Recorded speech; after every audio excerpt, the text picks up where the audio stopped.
Congress committee के प्रवक्ता आदरणीय आलोक शर्मा जी उपस्थित हैं। मैं तमाम प्रेस के साथियों का जोधपुर शहर जिला कांग्रेस कमेटी की तरफ से हार्दिक स्वागत और अभिनंदन करता हूं और आलोक जी से निवेदन करता हूं कि आप मीडिया को संबोधित करें। धन्यवाद अध्यक्ष जी।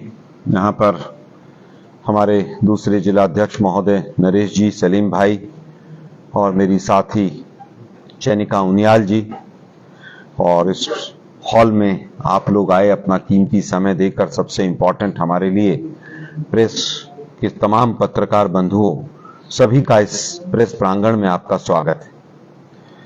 जैसा कि आप लोग जानते हैं कि चुनाव की बेला है, चुनाव चल रहा है और चुनाव का प्रचार भी अब अंतिम दौर में जा रहा है। सबसे पहले तो कांग्रेस पार्टी की तरफ से यहाँ के तमाम देवी देवता, जोधपुर की इस धरती के भूमि देवता, यहाँ के तमाम स्वतंत्रता सेनानी, तमाम कांग्रेस के हमारे पूर्वज, सभी को कांग्रेस पार्टी की तरफ से मैं सर झुकाकर नमन करता हूं। अब आते हैं कि अब चुनाव का क्या मुद्दा है और चुनाव किस दौर में कहां पर जा रहा है।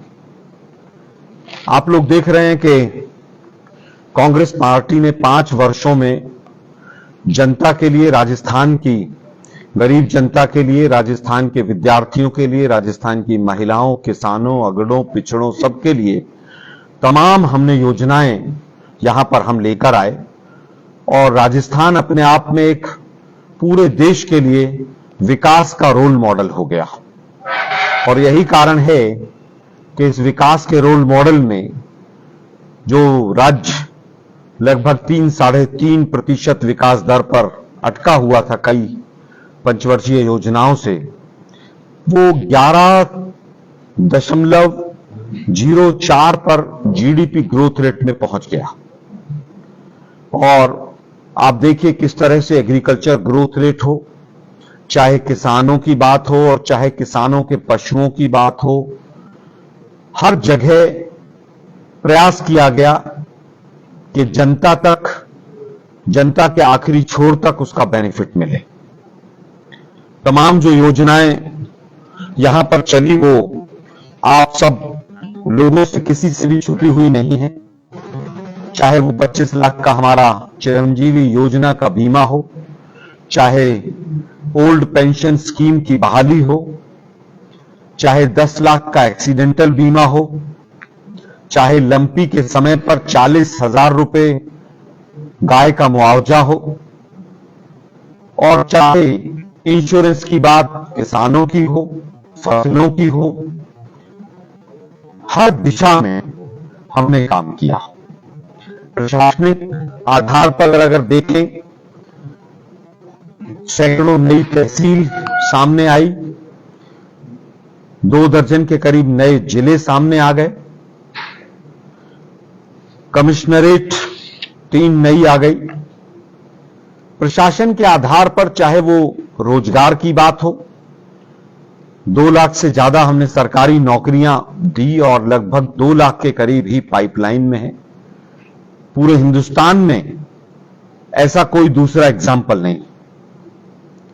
रोजगार के साथ साथ शहरी रोजगार गारंटी हो और चाहे इंदिरा रसोई हो, हमने हर दिशा में किस तरह से जो केंद्र सरकार की कुनीतियां हैं, उनसे जो जनता पर मार थी, उस मार को कैसे रोका जा सके, उसको हमने प्रयास किया। चाहे वो 500 रुपए का गैस का सिलेंडर हमने देकर एक गृहिणी की रसोई में किस तरह से महंगाई की मार को कम किया जा सके, उस दिशा में कदम उठाए। किस तरह से स्कॉलरशिप का अमाउंट बढ़ा, किस तरह से सैकड़ों नए कॉलेज हमने बनाए, किस तरह से हर जिले में एक मेडिकल कॉलेज बनाया। और क्योंकि आज हम जोधपुर में बैठे हैं, जोधपुर तो स्वयं में एक एजुकेशन हब जिस तरह से विकसित हुआ, वो आप लोगों ने देखा कि किस तरह से माननीय अशोक गहलोत जी और कांग्रेस सरकार ने इस एजुकेशन हब को आगे बढ़ाने में काम किया। मेडिकल कॉलेज, 500 बेड का हॉस्पिटल जोधपुर को मिला। मारवाड़ कम्युनिटी सेंटर जो है सबसे बड़ा शायद राजस्थान का हो, सबसे बड़ा कम्युनिटी सेंटर भी आप ही के शहर को मिला। जोधपुर वैसे भी हमेशा से अग्रणी रहा, लेकिन उसको और आगे बढ़ाने में सरकार की तरफ से तमाम प्रयास किए गए। टूरिज्म का हब बनाने के लिए, टूरिज्म को इंडस्ट्री का एक दर्जा देने के लिए, पूरे राजस्थान में तहसील लेवल पर स्टेडियम पहुंचाने के लिए, ताकि खेलों के विकास के लिए इस दिशा में काम किया जा सके। और स्पोर्ट्स में जिस तरह से 4% का हमने रिजर्वेशन दिया, ओबीसी में भी 21 से 27% किया, तो समाज के हर वर्ग को किस तरह से हम आगे ला सकें, उस दिशा में हमने काम किया। इसी कड़ी में अब हमने ये 7 गारंटी जो आप लोगों के सामने पहले भी लॉन्च हुई हैं, 7 गारंटी की हमने बात की है। और ये गारंटियां हमने पहले अन्य राज्यों में भी, जहां पर भी माननीय राहुल गांधी जी और खड़गे जी के नेतृत्व में हमने अनाउंस की, वहां पर हमने इनको लागू किया है। और यही कारण है कि आज हम कॉन्फिडेंट हैं कि इन गारंटियों को हम जनता को पहुंचाएंगे। इसमें सबसे पहली, परिवार की जो मुखिया महिला होगी उसको 10,000 रुपए प्रति मासिक वार्षिक हम उनको देंगे, ताकि परिवार में एक सीमेंटिंग फोर्स के तौर पर महिला आगे रहें। गोबर और जिस तरह से गौशालाओं का विकास हमने ऑलरेडी 5 साल में किया, जहां राजस्थान में मात्र 300 करोड़ रुपए का बजट होता था, हमने 3,000 करोड़ तक खर्च किया गौशालाओं पर। और मैं अभी ब्यावर से जब आ रहा था तो 7-8 गौशालाएं मिली, तो एक गौशाला में रुककर मैंने देखा भी। अगर आज आप यूपी और हरियाणा और मध्य प्रदेश की गौशालाओं की हालत देखेंगे, तो राजस्थान के जो पशुधन हैं, हमारे गौ माता हैं, वो बहुत सौभाग्यशाली हैं। मैंने देखा पानी की भी उचित व्यवस्था थी, खान पान की भी उचित व्यवस्था थी, और सौभाग्य से कोई बड़ा इंसिडेंस ऐसा नहीं हुआ जिसमें बहुत सी गायें सर्दी से, भूखमरी से मरी हों। हालत तुलनात्मक बहुत बेहतर थी। तो उसी दिशा में कि 2 रुपए किलो गोबर खरीदा जाए, और गोबर खरीद के उसको खाद में और गोबर गैस में कन्वर्ट किया जाए, जैसा कि छत्तीसगढ़ की सरकार ने करके दिखाया। और उसके बाद बच्चियों को लैपटॉप और स्कूटी और तमाम वजीफों की बात हमने की, कि हम गोबर जैसे रिसोर्स को भी एक एजुकेशनल रिसोर्स की तरफ डाइवर्ट करने का अपना प्रयास करेंगे। तो लैपटॉप और स्कूटी की जो योजना टैबलेट की हमारी है, वो हमारी अब 7 गारंटियों में अगली गारंटी है। बीमा जो हमारा पहले चल रहा है 25 लाख वाला, वो तो रहेगा ही, लेकिन बीमा राहत जो आपदा के संबंधित है उसमें और ऐड कर दी है 15 लाख की हमने। 10 लाख का एक्सीडेंटल बीमा पहले से ही चल रहा है। और क्योंकि भाषा के स्तर पर कहीं ना कहीं राजस्थान के विद्यार्थी बहुत इंटेलिजेंट होने के बावजूद, बहुत परिश्रम करने के बावजूद अंग्रेजी माध्यम की वजह से कहीं पिछड़ जाते थे, तो उस दिशा में पहले भी हजारों स्कूलों को हमने इंग्लिश माध्यम स्कूल में कन्वर्ट किया। अभी भी हमारा ध्येय है कि हर विद्यार्थी को हम शुरू से ही उसकी नींव मजबूत करने के लिए अंग्रेजी माध्यम की शिक्षा उसको कैसे मुहैया कराई जा सके, उस दिशा में हम काम करेंगे। 500 रुपए का गैस का सिलेंडर हमारे इस शासनकाल में शुरू हो गया, उसको हम आगे कंटिन्यू रखेंगे।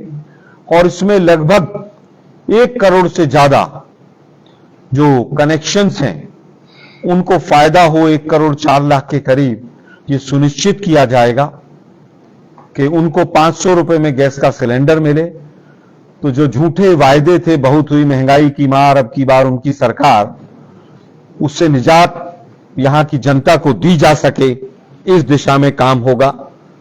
और 7वीं और सबसे इंपॉर्टेंट जो गारंटी है वो ओपीएस की गारंटी है, ओल्ड पेंशन स्कीम की। ओल्ड पेंशन स्कीम एक ऐसी स्कीम है जो पूरी तरह से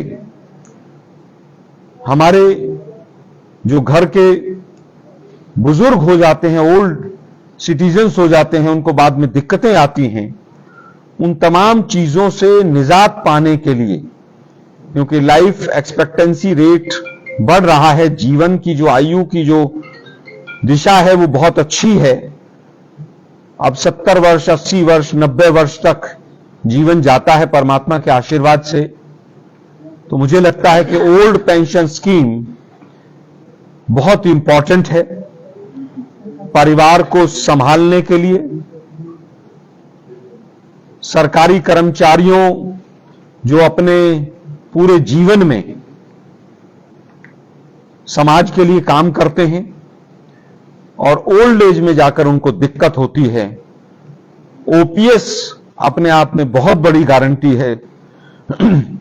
और जितने भी हमारे सरकारी कर्मचारी हैं, मैं उनके लिए एक मैसेज देना चाहूंगा कि हमारा सहयोग करें, कांग्रेस पार्टी के हाथ के निशान का सहयोग करें।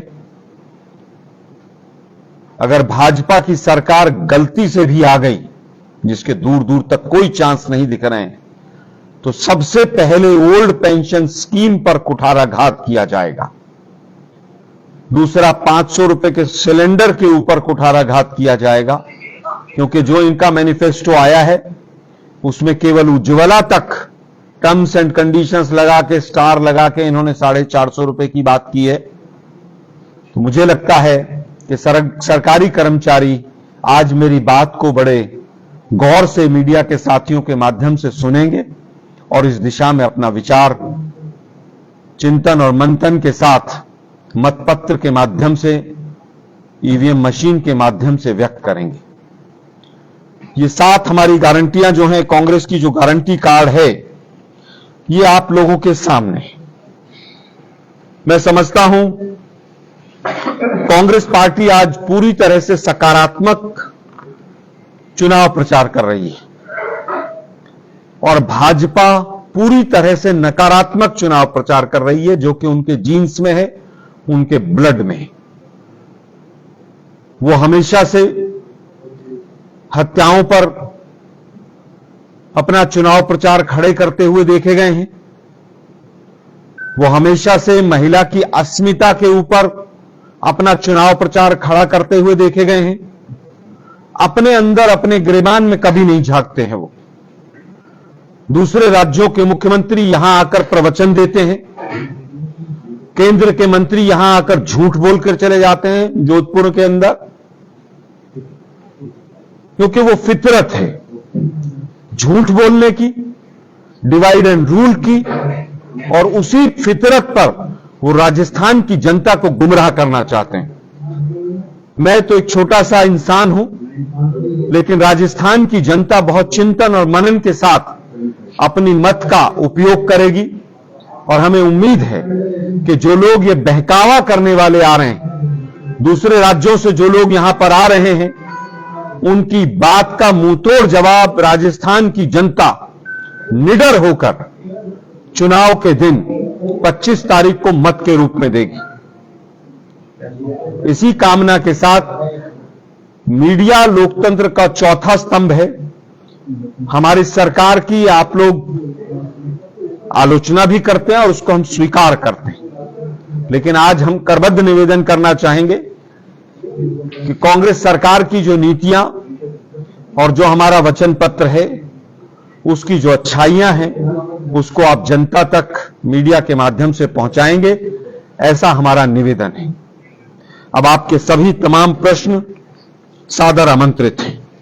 सर, भाजपा ने 80 पेज का अपना मैनिफेस्टो जारी किया है, कांग्रेस कब कर रही है? देखिए, कांग्रेस पार्टी ने मैक्सिमम चीजें जो अपनी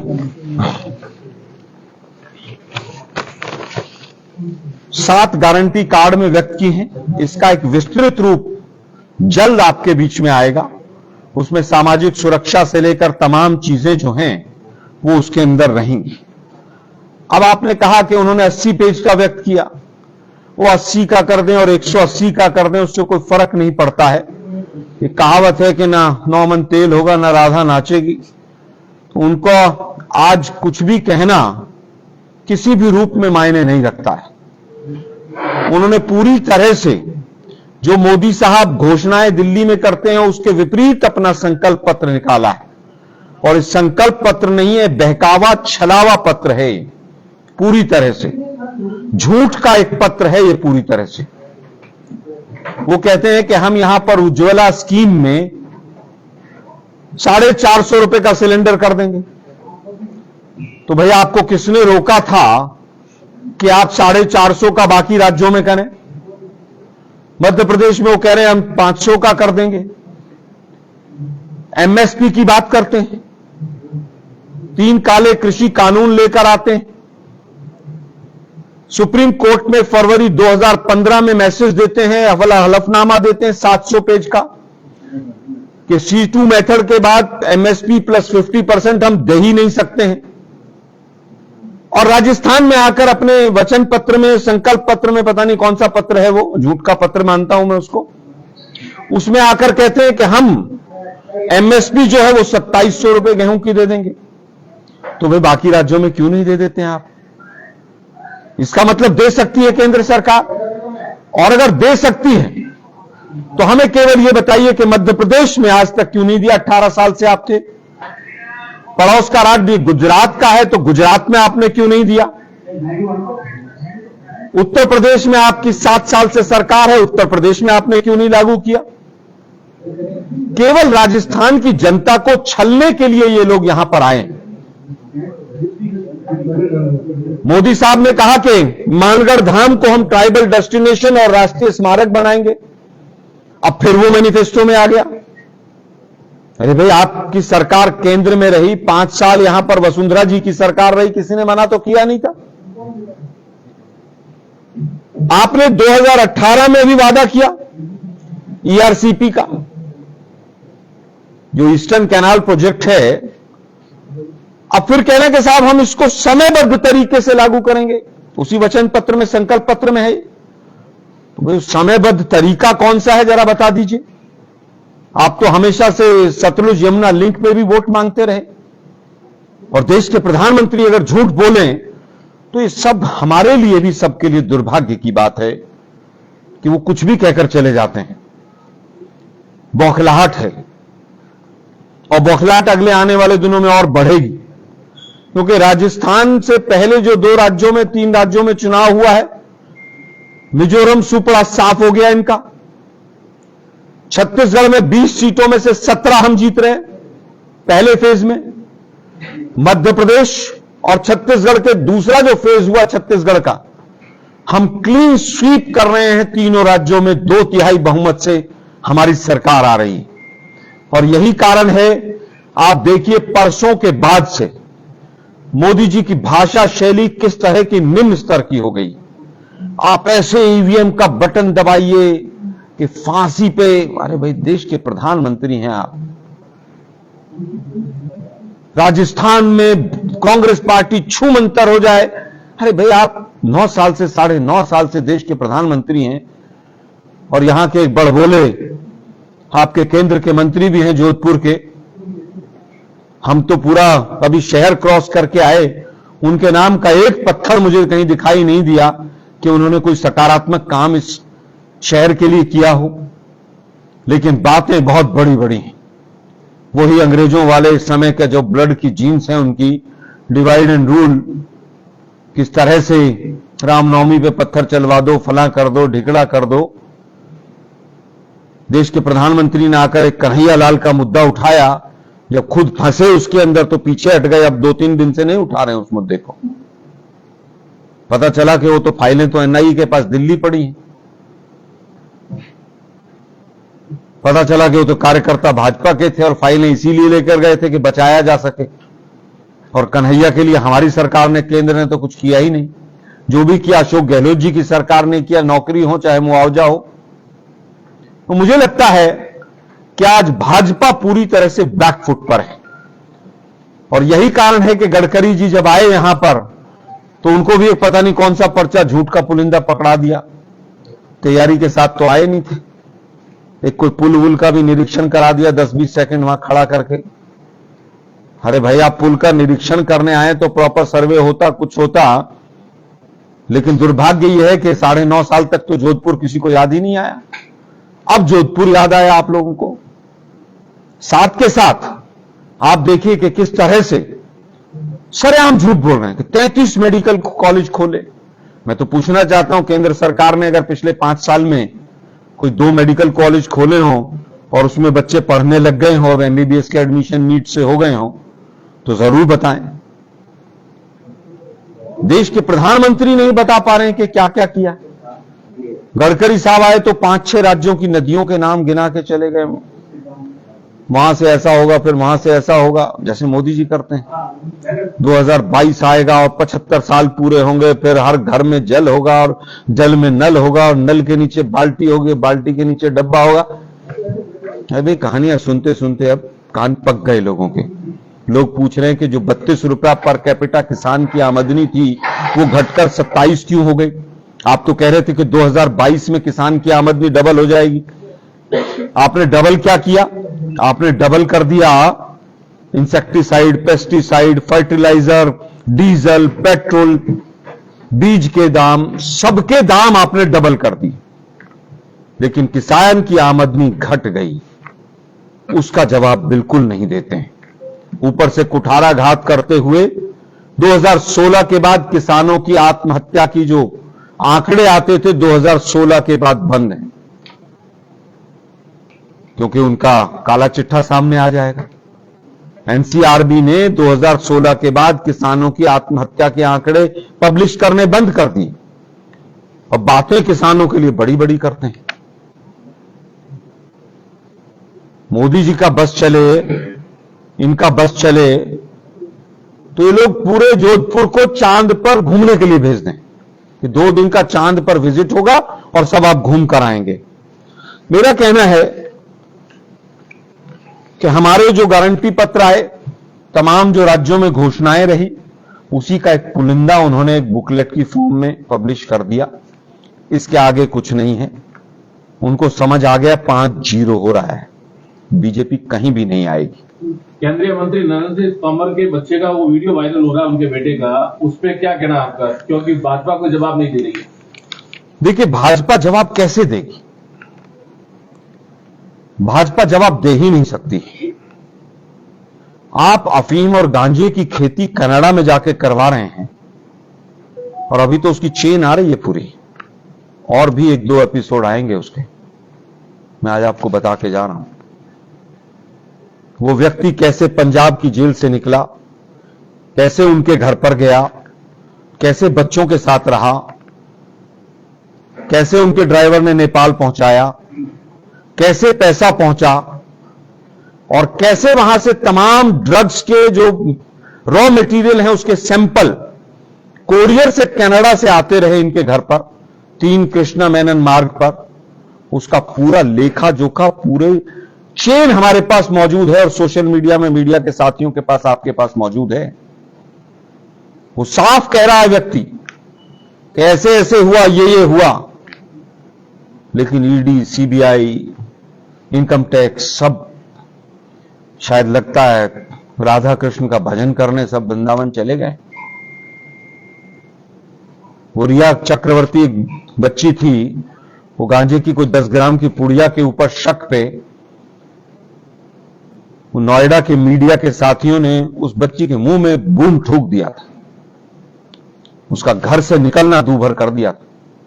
लाखों करोड़ का ड्रग्स अडानी के पोर्ट पर पकड़ा जाता है, वो नोएडा का मीडिया खामोश रहता है। रीजनल मीडिया, मैं फिर कहूंगा, आप लोग पत्रकारिता का बहुत अच्छा धर्म निभा रहे हैं, मैक्सिमम चीजें रीजनल मीडिया निकाल कर दे रहा है। लेकिन दुर्भाग्य किसी की हिम्मत नहीं हुई कि मुद्रा पोर्ट के बाहर जाकर एक शो कर ले। यही हाल नरेंद्र सिंह तोमर का है। हजारों करोड़ के लेन देन की बात है, छोटी मोटी बात नहीं है। अडानी पे सवाल पूछो तो संसद सदस्यता चली जाती है। आप देखिएगा नरेंद्र सिंह तोमर के ऊपर जो जो लिंक्स इनको मिलेंगे सरकारी कुछ अधिकारी, वो भी ना कहीं नप जाएं बेचारे, कोई मीडिया के साथी भी ना नप जाएं। लेकिन हमें तो पता चला है कि बीजेपी का जो केंद्रीय नेतृत्व है, उसमें एक ग्रुप है जिसने पूरा ये मामला शायद मीडिया तक पहुंचाया हो, ऐसा लग रहा है। तो बीजेपी की जो आपसी फूट यहां पर है कि किस तरह से महारानी के हाथ से यहां के मंत्री महोदय वो छीन लेते हैं मैनिफेस्टो का पत्र। दिल्ली में भी कुछ ऐसा ही चल रहा है और इसका खामियाजा देश की जनता भुगत रही। जिस सुप्रीम कोर्ट के लिए कहा जाता है कि ईडी के डायरेक्टर 5 साल से असंवैधानिक, इलीगल, गैर कानूनी तरीके से अपने पोस्ट पर बैठे हैं, 15-15 लाख लेते हुए जयपुर में पकड़े जाते हैं उनके अधिकारी, आज वो चुप हैं, खामोश हैं। ये देश का दुर्भाग्य है। मैं फिर पुनः निवेदन करूंगा कि इस तरह के मुद्दों को आप जनता तक पहुंचाइए। ये राष्ट्रहित और समाज हित की बात है। सर, अनुराग ठाकुर ने कहा है कि ईडी का आरोप लगाकर आर का ठीकरा फोड़ रही है कांग्रेस। हम नहीं लगा रहे हैं, सुप्रीम कोर्ट कह रहा है कि उसके जो ईडी के डायरेक्टर कौन, वो संजय मिश्रा साहब थे, वो 5 साल तक इलीगल तरीके से बैठे रहे वहां पर पोस्ट पर। 96% ईडी के जो छापे हैं वो विपक्षी पार्टियों पर पिछले 9 साल में पड़े, और जिन लोगों के खिलाफ भ्रष्टाचार की पुस्तकें निकाली गई वो वॉशिंग मशीन में धुले और क्लीन होकर बाहर आ गए। जिनके लिए मोदी जी कहते थे नेचुरली करप्ट पार्टी, 71,000 करोड़ के घोटालेबाज हैं ये, अगले दिन उनके हाथ कंधे पर मारते हुए पाए गए, कोई नहीं, सब बाहर हो गया, सब बहाल कर दिया मैंने, अब आप जाओ और महाराष्ट्र के खजाने की कुंजी ले लो जाकर। हम नहीं कह रहे, आंकड़े बोल रहे हैं। हम नहीं कह रहे, सुप्रीम कोर्ट बोल रहा है। हम नहीं कह रहे हैं, उनके अपने स्वयं के जो इतिहास के कर्म हैं वो बोल रहे हैं कि जो जो उनकी पार्टी में शामिल होता है, तमाम जांचें कहां चली जाती हैं नहीं पता चलता है। ईडी के माध्यम से, सीबीआई इनकम टैक्स के माध्यम से अडानी को बड़ी बड़ी कंपनियां खरीदवाई जाती हैं, एयरपोर्ट्स दिलवाए जाते हैं। चेन है, क्रोनोलॉजी है। 20,000 करोड़ रुपया शेल कंपनीज में कहां से आया नहीं पता है। इलेक्टोरल बॉन्ड्स सबसे बड़ा घोटाला है। ऐसा शक है कि उसके अंदर शेल कंपनीज का पैसा है, इसलिए सुप्रीम कोर्ट में जाकर सरकार घुटने टेक कर बैठी हुई है कि इलेक्टोरल बॉन्ड्स पर प्रभु हमसे कुछ मत पूछो। ये सरकार भ्रष्टाचार के ज्वालामुखी पर बैठकर सरकार चला रही है और सपोर्ट कर रहे हैं चारों तरफ से ईडी, सीबीआई और इनकम टैक्स फ्रंटल ऑर्गेनाइजेशन की तरह काम कर रहे हैं। अनुराग ठाकुर जी, अभी तो सरकार है, सरकार जाने दीजिए। जब राफेल के और नोटबंदी की जांचें होंगी तो कौन कौन जद में आएगा तब पता चलेगा। ठीक है।